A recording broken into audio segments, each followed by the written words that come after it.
Welcome to the Adventures with Grammy podcast. I am your host, Carolyn Berry. This podcast is for grandparents on the go with their grandchildren and for parents who want to ensure loving relationships across the generations. I welcome your input and your feedback on every episode of the podcast we produce. Please send me an email at carolyn@adventureswithgrammy.com or connect with me on Twitter and Instagram at Grammy Adventure. Please follow or subscribe to my podcast. It's free, so you won't miss an episode, and ask your family and friends to do the same. You can subscribe to the monthly newsletter by visiting my website, adventureswithgrammy.com, and clicking the newsletter sign-up link. Today's guest is Violet Favreau, also known as Silly YaYa. Prior to beginning her career as a children's picture book author-illustrator, Violet worked as a medical administrator. She is the grandmother of 9 granddaughters and is well known for her Sunday dinners and lavish holiday gatherings. She has read to thousands of students in schools and libraries across the country. Her goal is to inspire kids to learn to love to read by raising readers one book at a time. Let's start by giving us just a bit about your background and how you got started writing children's books. My name is Violet Favreau, and I am a grandmother to 9 granddaughters. 9. No grandsons, just granddaughters. I am a second generation Greek American, and because I'm Greek, my grandchildren call me YaYa, which is the Greek word for grandmother. I'm a children's picture book author. And I wrote my first book, which is called Silly YaYa, because at that time you couldn't go into the Hallmark store or anywhere else and find a picture frame or a card or anything that said YaYa. All you could find was grandma or grandmother. And I couldn't find any books about that. So I said, well, I'm going to write a book about unique and different grandmother names, ethnic names and family names. And so I sat down one day and I wrote it. I'm also an artist. I illustrated the book and I was like, okay, and now I have to figure out how do you get a book published? I got that published and it did very well. And I was like, okay, well, that's great. And my son said, Mom, when are you going to write your next book? And I said, well, what would I write it about? And he said, well, why don't you write that about our tradition of family Sunday dinners? Because my family gathers every Sunday at my home for dinner. So I thought, well, that's easy. I don't have to come up with anything or think of anything. I'm just going to write what I know. That's how my journey as an author started. So that's Sunday dinner at Silly YaYa's? Yes. And the reason the first book is called Silly YaYa, because the way that you spell YaYa in Greek is YIA, YIA.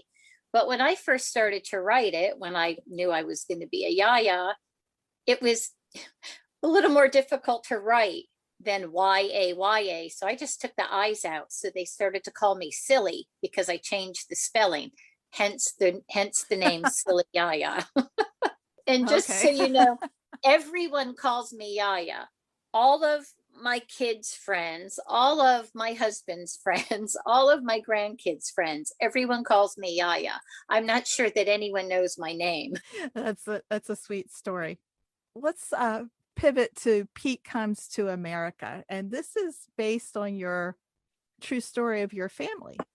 I had written a number of books, and I don't know what it is about being Greek, but we're just so proud of our Greek heritage. It's just, I don't know what it is, just deep embedded in us that we're like that, but we are.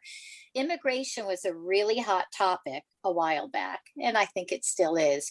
I got to thinking, remembering talking to my grandfather about how scary it was when he was 6 years old that he got on this crowded ship and came to America, where he didn't speak English and it smelled different and everything was different. And I thought, well, I'm going to write a story about my grandfather's immigration.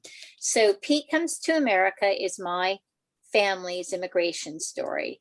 My grandfather was born on the island of Lesbos in Greece, and that's an island that's only 4 miles off of mainland Turkey. It was always under Ottoman rule and war and has a very turbulent history. They decided to move to America. My grandfather's father was a barber, my great grandfather, and his father was a physician in Lesbos. So they could read and write in Greek. And at that time, that was not common that people could read and write. So they came to America, did very well. Pete, who was my grandfather, his name is actually Panayotis, but the American way to say that is Pete, came to America at 6 years old, but graduated valedictorian of his high school class, the little boy from a little village who couldn't speak English, to tell about the American dream, because it was my grandfather's dream to own restaurants, and he did. He went on to own 3 restaurants, is to bring inspiration that you can come to this country and not speak the language and still be successful. And it's written in a way that kids can understand. It talks about Pete got here and the sights and the smells were overwhelming in New York. Imagine then, coming through Ellis Island, and there were thousands of people and everything was different. Everyone looked different. People that had blonde hair and freckles and redheads, and very different than what he was used to. And it's a great book for families to introduce the topic of their immigration story, because we all have an immigration story unless we're a Native American. It's a great book for teachers to use. It also has a teacher's set that is a YouTube video, and it has a lesson plan, and it has where the children fill out their own family tree with their family. The book was named Amazon's #1 new release in 4 children's genres at its release. I feel like my grandfather was watching me from above and making all of that happen. So it's had great success. You don't have to be Greek for the story to resonate with you. Again, if your family immigrated from Ireland in 1890, it's the same story. They just have different names. And you're so right. Immigration is still a hot topic. And with the interest in genealogy in a lot of families, this is a story that's important to many families. It is, and I hope that the book is a segue for people to talk to their children about their immigration story. And imagine if you find out that say you're a child and you find out that your great grandparents came over to America and they didn't speak English either, and you've got a new student in school in your class who doesn't speak English. Now you're understanding what that new student is going through, and you've got a different level of compassion and understanding. Teachers who have used this in the schools have told me that it has really helped some of the students say, oh gosh, I never thought about how scary it would be when you move to a new country. When I was volunteering at one of my granddaughter's school, they had a young man named Marcel. I think it was 1st grade, and he didn't speak any English at all. His family was new to the country. By the end of the year, his English was amazing. He did a great job, but the kids surrounded him and helped him. And just to see their compassion was just amazing at that young age. I like your book, Uncle Monkey Lives at the Zoo. Is that how you say that? Yeah, Unky Monkey Lives. I love the perspective of this little girl who only sees her uncle at the zoo, so he must live there. Yeah, so this was like an accidental book. And just so you know, this is the book that I read the most when I go to elementary schools for author visits and libraries. It's my most popular book. So my brother is called Unky Monkey. So when my son was little, he couldn't say uncle, so he started calling him Unky. So anyway, for many, many years, my brother was known as Unky. Just like everyone calls me YaYa, everyone called him Unky. So My granddaughter Lucci was about 3, and she hadn't met my brother because he had lived out of the area on the other side of the country, and he had moved back to Florida, where we all live. And so they were going to meet at Busch Gardens, and Busch Gardens, has a zoo part. And so they were telling Lucci that you're going to go meet Unky. And she says, Monkey? And they're like, no, Unky. And so she knows she's going to go see the animals. So she's thinking it's Monkey. So anyway, when she met him, instead of saying Unky, she called him Monkey. And that's how he got to be named Unky Monkey. So while they were there at Busch Gardens, of course, he had been there, so he knew where to go. He knew where everything was. So she thought that he lived there. So when they came home from the weekend and I got her on Monday, I asked her, well, where does Unky Monkey live? And she said, he lives at the zoo. So that kind of became a little family joke. So I said to myself, I'm going to write my brother a book for his birthday called Unky Monkey Lives at the Zoo. So I wrote the book and I illustrated it. It got formatted and all that stuff and printed. So anyway, the weekend that I had my book launch for Sunday dinner at Silly YaYa's, my brother came, to help with the book launch and be there. But little did he know that he was going to have a surprise. So the book launch was on Saturday and everything. And so on Sunday, we were going to have our big Sunday family dinner and then his birthday party. And I had decorated my house all in monkeys. And he thought, well, that's pretty silly. So anyway, he opens all of his gifts and everyone had gotten him a greeting card that had monkeys on it. And what I had done was had the cover of the book put onto the birthday cake. He was like, oh my gosh, this birthday cake is just beautiful. Oh my goodness, And then the last gift he opened, of course, was the book. And so he opens it up, takes out the gift bag and he looks at it and he's like, what? And then he opens it up and he reads the dedication page. And of course he starts to cry. He closes the book and he's like, please don't make me cry. And then, he went through it and he was just like, I can't believe that you did this for me as a gift. And I just adore my baby brother. So anyway, that's how Unky Monkey was born. And then I was doing a school visit and they were like, oh, wait a minute. We like this book. Can you do this book?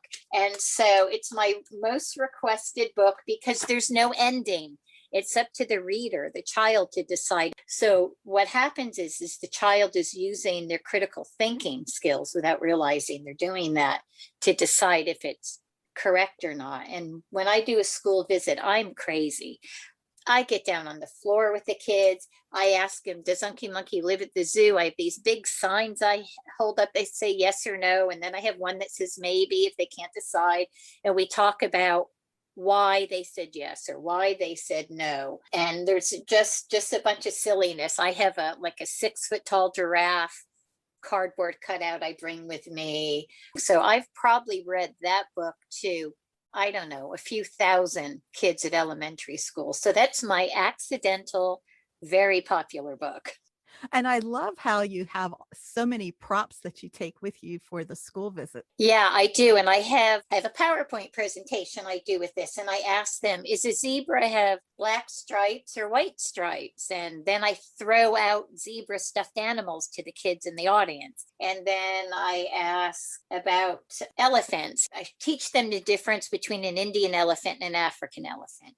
And then I toss stuffed animal elephants out to them in the audience. And then I have kids come up and be my helpers. And I have little elephant masks and little things like that. So it's a super interactive program with the kids. And the teachers have written me just fabulous reviews. The kids love me. I was at Walmart one day with my husband. And this little kid kept looking at me and looking at me and looking at me. And finally I said to the little kid, do you know who I am? And they said, you're Silly YaYa. And the father was like, what? And so I had to say that your child has seen me at their school. I'm an author. And that happened to me at Chick-fil-A once too. A kid came running out of the playground and just slammed into me and planted a hug. What a wonderful feeling. Yeah, it's great. And pre-pandemic, when I was done with my presentations at the schools, I would stand by the door when the students were leaving, because it's generally in the cafeteria or auditorium or the library sometimes, and the kids would high five me and hug me goodbye. I don't know now post-pandemic if that'll happen. Definitely one of my favorite parts to know that my visit made an impact on them. And, when we talk about reading, I make them do a promise before I leave that they promise me 20 minutes every day they're going to read. And it's more than just going in and reading them a story. We also talk about the importance of reading. And I do library visits for the summer programs at the libraries as well, especially for the underserved areas. I try to get into all of those libraries. So do the children get to keep the stuffed animals? No, they have to hand them back. So I tell them that in the beginning. If the day comes where I'm selling books like James Patterson, they certainly can. We talked a few minutes ago about adventures, and you mentioned your book about Gracie's RV misadventure. And I think it is so cute because you use an RV to travel around the country. Do you actually have a dog that goes with you? Yeah. So when I do these visits to schools, I try to, do 2 or 3 schools that's in an area, and so we'll travel in our RV and spend, a night or two. And then I'll do some schools, within an hour of each other, say 2 or 3 days, and then we'll move on to the next place. And so, yes. So when I wrote Gracie's RV Misadventures, I had 2 Italian Greyhounds. Those are my dogs, and they travel with us. And Gracie was my Italian Greyhound who had a lot of personality. So I was at my book launch of Unky Monkey Lives at the Zoo in Connecticut when Gracie suddenly became ill and she passed away. It was horrible. And then we had to drive to, can't remember if it was Maryland or Delaware. I had some school visits. I was very sad. How are we going to drive without her? Everything was just heartbreaking. And so I said to my husband, I'm going to write a book about Gracie. It was so cathartic for me. So I would cry as I was writing, as we were driving, and then I would laugh, and we were talking about some of her stories and adventures. It just came quick to me, and I said, this is just too much for a picture book. This will be an early chapter book. So Gracie's RV Misadventure is the child's first book that's a step up from picture book to chapter book.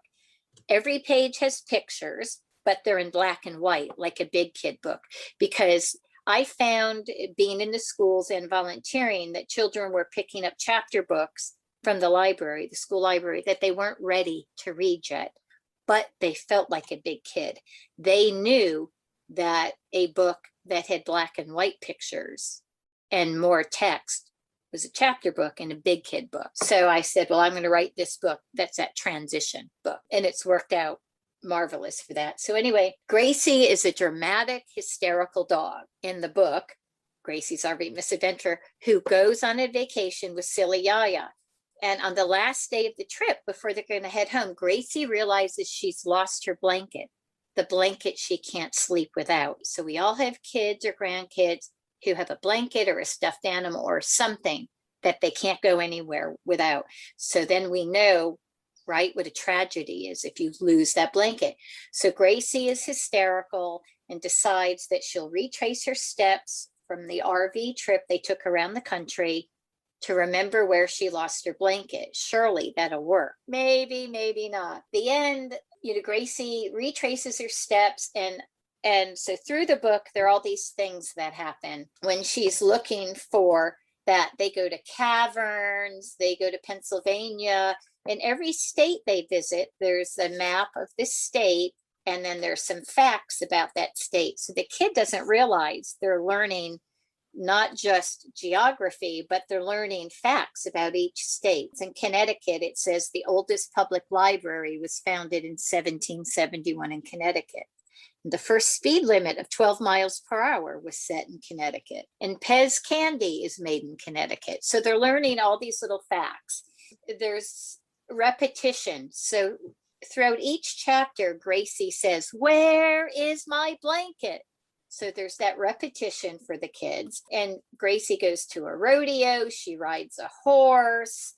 She goes to the zoo, because I had to add the zoo in there with Unky Monkey. There's an encounter with a snake, which really happened. I had an encounter with a snake around an ice machine in South Carolina. A goat comes into the shower at the RV bathhouse with silly YaYa.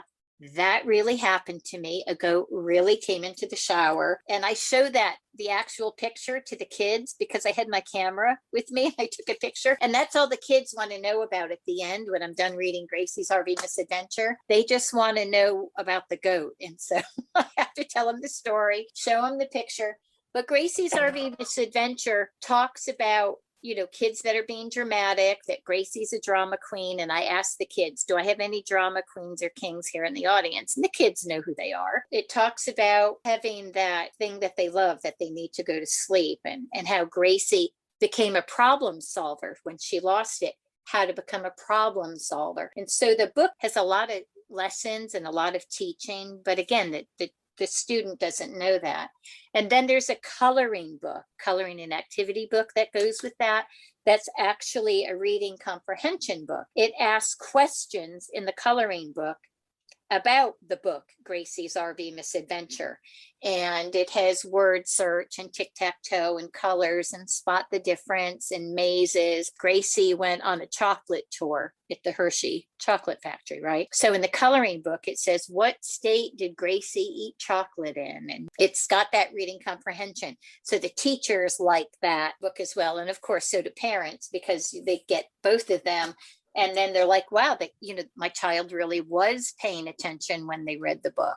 It's funny that you mentioned the Pez factory and Hershey's, because the book that is the inspiration for my Adventures with Grammy series is a book that I actually wrote for my grandchildren several years ago. And it's all about places up and down the East Coast that I want to take them before they turn 16. And one of the places is the Pez factory and the other is Hershey. I remember going to Hershey as a child and just absolutely loved it. That was before the amusement park and before all of the sanitary things in the actual factory. You could literally walk through the factory and reach over and touch the big vats of chocolate when I was a child. Oh my gosh, So that sounds amazing. it was, and it's changed a lot, but those are two places that are on our bucket list, our adventure list to Yeah, visit. and So and that's fun. and so when I wrote Gracie's RV Misadventure, it was really about a trip, or two trips combined, that we took granddaughters on. And one of them was to Hershey's, because we really went there. And one of them was really at Luray Caverns. We were at a campground at Luray Caverns, outside Luray Caverns, and we were swimming in the pool. And a gentleman came and got in the pool with his little, I don't know, I guess she was 7 or 10 years old. And we started talk, and we said, oh, we were going to maybe go to Luray Caverns tomorrow, but it was so hot and we weren't sure. We trusted the air conditioning in the RV to leave our dogs. And he said, oh, well, you can bring your dogs in Luray Caverns. And I was like, I don't think so. Are you sure? And he was like, yeah, I own Luray Caverns. I said, you can bring your dogs. Oh, fabulous. And the temperature is really nice, even when it's hot outside. Oh my God. It was so hot that summer. It was horribly hot. Even when we had gone to Canada, to Montreal, it was 102 degrees. So those caverns were so refreshing that day.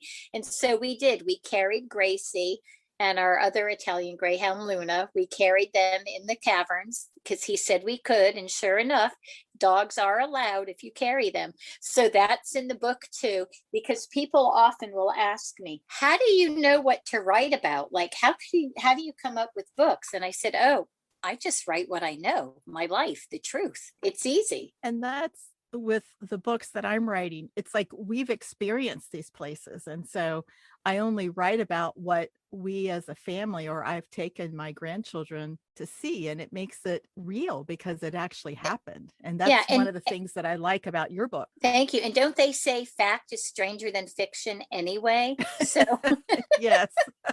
and believe me, my life has so much going on that there is no end to books. I have my repertoire of future books is large. I'm working on 2 books now, hopefully for one release for Christmas and one for release shortly after the first of the year. Well, you have another book that I laughed when I was reading the title that I don't know if that's your last book or not, but Mom, Mom, Mommy. And I hear my I I hear my grandkids all the time, mom, mom, mom. And then Right. sometimes it's the same with me, Mama Berry, Mama Berry. It's Right. like, So whether can you you're a call me mom, a different name? right, whether you're a mom or grandmother, it's the same thing. If you have a child that can stand up and that can speak, then this is your life. So the book Mama Mommy was written as an ode to all the moms out there, all the moms who are doing a great job, all the moms who are having mom guilt because being a mom is tough. During the pandemic, especially, being a mom is really tough because now you're a mom and a teacher. I wanted to take a very humorous look at the daily life of a mom. The book doesn't have a lot of words, but it has a lot of mom, mommy, mom. It has a lot of that. The illustrations are what tell the story in this book. Mom is just trying to do the dishes. She's trying to cook. She's trying to do the laundry. My gosh, she's trying to go to the bathroom alone. And I can't tell you about what happens at the last page because it'll give the book away. I can only tell you that it will pull your mom heartstrings and your grandmother heartstrings and also give you just a little twinge of mom guilt because mom guilt is real. Moms guilt themselves and seldom give themselves the kudos that they need for the tough job they're doing and how great of a job they're doing. Mom, Mommy was also named Amazon's #1 new release in 4 children's genres. And it was the #2 bestseller. So that's quite an honor. Now, it only held that #2 bestseller for 1 day, but it did it. It doesn't matter. It did it, right. It did it. But this is a book for every single mother out there. This is a book that is a must for every single baby shower. Especially now, the trend is to buy books for baby showers. This is a must-have baby shower gift. Absolute must-have. It is adorable. It is just amazingly illustrated by the spectacular Chrissy Schramm, who I illustrate, and then I use Chrissy Schramm to illustrate for me as well. I can't do it all. I can't get everything done because I also own an online Greek market, a Greek store. I import items from Greece.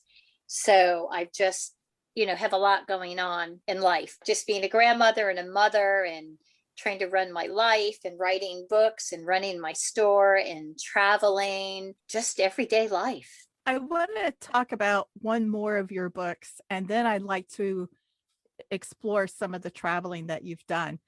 I am impressed with the book, I'm Writing My Graphic Novel. This is introducing children to writing, but also helping that reluctant reader find an interest in reading. So tell us more about this book. A few years ago, I had my shoulder reconstructed and I couldn't illustrate and draw. It was really making me go crazy. And so I was like, okay, what book can I write that I can do on the computer mostly, that won't be a burden to my shoulder. At that time, my one granddaughter did not love reading. And when you're an author and you have a grandchild who doesn't love reading, it's just like, oh, so sad. So what I found is it isn't, and this is for all children. If children don't love reading, it's because they haven't found the right book yet to make them fall in love with reading. Please do not give up. Do not stop. They will find the book. You need to find it. So for my reluctant reader granddaughter, it was graphic novels. She loved graphic novels. Suddenly, she wanted to read. And not only did she want to read, she wanted to draw. And I was like, aha, I know what I'm going to do. So I wrote the book. I'm writing my own graphic novel. It's really more of a journal per se. So what it is a 120-page book that has 4 different graphic novel format pages. In the beginning of the book, I go through and tell the kids that they're going to write their own book and that they're the author and there's a place for them to put their name. Then I give them examples of the pages and I tell them how to go from box to box with the stories and the words. And I tell them there's no right or wrong way to draw. And then I show them how to do different fonts, make words like boom, bam, zam, that are explosive words, how to do all that. And so I give them all kinds of examples. One of my granddaughters actually had drawn some of the pictures that I have in the book that are example pictures to show the kids what to do. And then if they don't know like how to get started or what to write, in the back of the book, I have a number of story prompts for them that ask them questions to get them started. This book has been a big hit. Parents are telling me the kids are taking this in the car and they're writing and they're drawing. And guess what else? They kind of use it as a diary about how they're feeling and what's going on in their life without even realizing that's what it is. So if your child is troubled by something, you might find out what that is by what they're writing in the graphic novel. And I made it of the size of such that mom can stick it in her purse. If Billy is at sitting there bored out of his mind at gymnastics practice while waiting with his mom and for his sister to be done, he could quickly draw and write on that. And so that makes a great gift. That and a set of colored pencils makes an amazing gift for any child who likes to write and or draw. I'm at your website right now, and one of the things that impresses me is your kids corner, where you have printables that parents or children can download and then color. Yes. I have that with nothing. You don't have to enter your email in to have access or anything.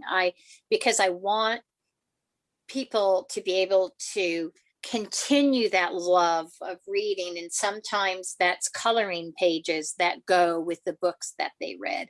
Or I have in there, Mother's Day just passed, but I have a coloring page that says, Mom, I love you because. And, so you could just print that out and the kids can do that. I have same Father's Day is coming up. I've got one for dads. I've got, I think I've got Christmas ones. I've got bunches of those. And I can't remember if I have any of my word search puzzles there or not either, because I've got word search puzzles. No, they're not there. When I revamp the website, those may not have gotten back on because when I do school visits, I don't just go there with the books. I also leave things for the teachers so that they can have conversation after I've left about the books, word search puzzles and coloring pages and all of those kinds of things. There's a picture here from Mommy, where she's trying to do laundry and the child is pulling on her shirt. Right. That's what it is. That whole thing, right? The poor mom, she just wants to get it done and the kid is always tugging on her. Yeah. One of the things that we talked about before we actually launched into the interview was about special adventures you do with your grandchildren. And one of them involves the RV and another involves hiking. Can you share those adventures with our listeners? Yes, absolutely. So we are an outdoorsy kind of adventurous family, and my son works for an international hiking company. And so he came up with the idea one time that a whole bunch of the family should fly to Europe, hike the Alps for 11 days. So, okay. So we trained for quite a while, and we're all physical anyway. I jog, my husband jogs, and a lot of the other family, either are avid walkers. And so we took our granddaughters, three of our granddaughters, to hike the Alps. And I'll put a little plug of our video in there. If you go to YouTube, there's a video called 7 to 70, because my youngest granddaughter turned 7 on the plane on the way over, and my husband was 70 when we hiked the Alps. You might hear me in the video say one or two bad words, by the way. Sometimes you get very tired. We took our granddaughters on this hike, and we started in France and then Italy and then Switzerland and then back to France. It was an 11-day hike. We had some amazing bonding. My grandchildren don't remember anything I bought them as a gift, anything tangible. But ask them a question about when we hiked the Alps. They will tell you what we ate, where we stayed. They remember what Refugio had, the horses that we fed apples. They remember when they slid down the hill and fell. They remember where we ate this. Because the food is amazing, by the way, when you're hiking the Alps. A few years ago, we did a different hike. We did the Camino, which is a Christian pilgrimage that starts in France and takes you through much of Spain. The same thing there with the memories. We didn't get lost, but we almost got lost one time. And a man was driving and he says, Camino? And we were like, yes. And he says, no, no, no, no. And he points us the other way. And the grandkids were like, I told you we were supposed to go the other way. When you give a 9-year-old GPS coordinates and you're in a foreign country and they feel so grown up without their parents, and there's just this bonding that happens when you're with your grandchildren and you're making these experiences and these memories. So we were at a restaurant one day in Spain, and it was a particularly tough day of hiking, and we were very tired and maybe irritable, and we wanted to get a cheese platter, and we couldn't remember how to say cheese in Spanish, right? Queso, of course, we all know that, but we were so tired. And so we had to ask the waitress with Google Translate how to say cheese. So my granddaughter Mia will talk about that constantly.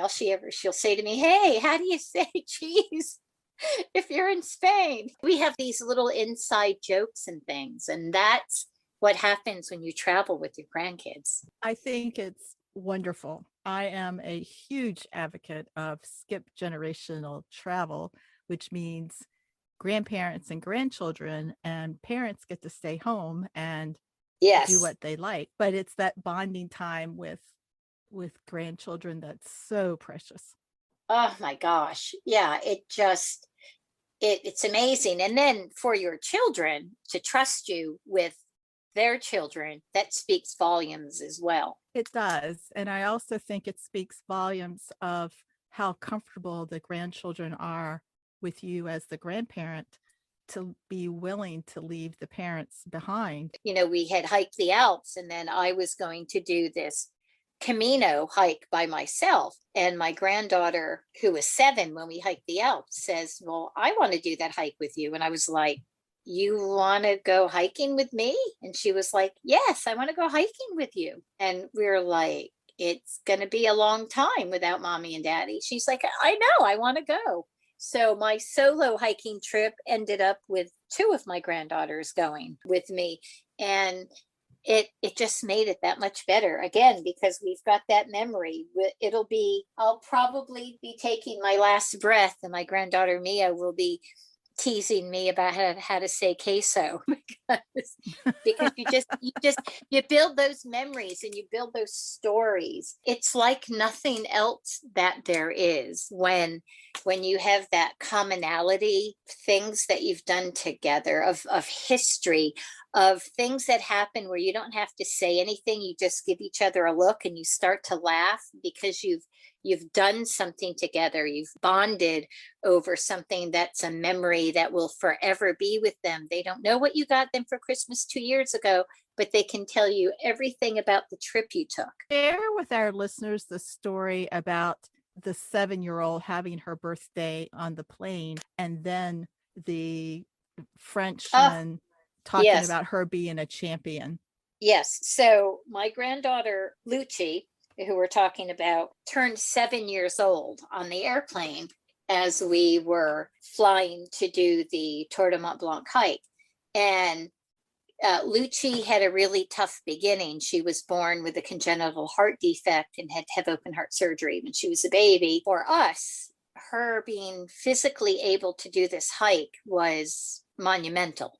It was a really big deal for us. So we're hiking early in the hike, and we're in France, and a gentleman sees her and he asks, is she going to do the entire Tour de Mont Blanc?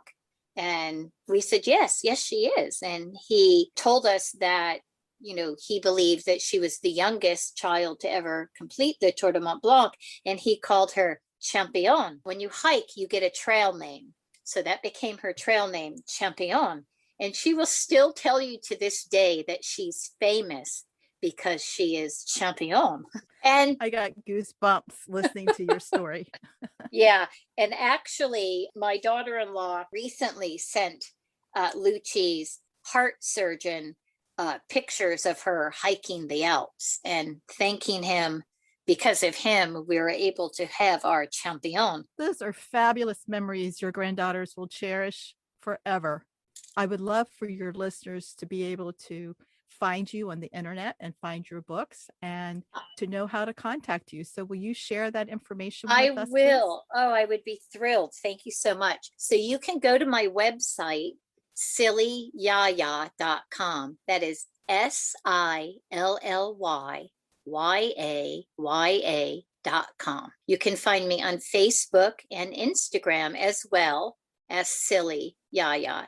And if you follow me there, you can find some new and exciting news when I'm ready to release some new books. I also have a Facebook page called Grandparenting Plain and Simple for grandparents, just to share anecdotes or pictures of their grandkids or just little memes they found and such. My books can be found, of course, on Amazon.com or all major online booksellers. I know some of my books are also on Target.com and Walmart.com. I don't know about in-store copies as well. And if you want a personalized copy of the book, I do keep some in stock, and you can purchase those at SillyYaYa.com website. But I'd love for you to go to the website and peruse it and see the schools that I've been to and some pictures.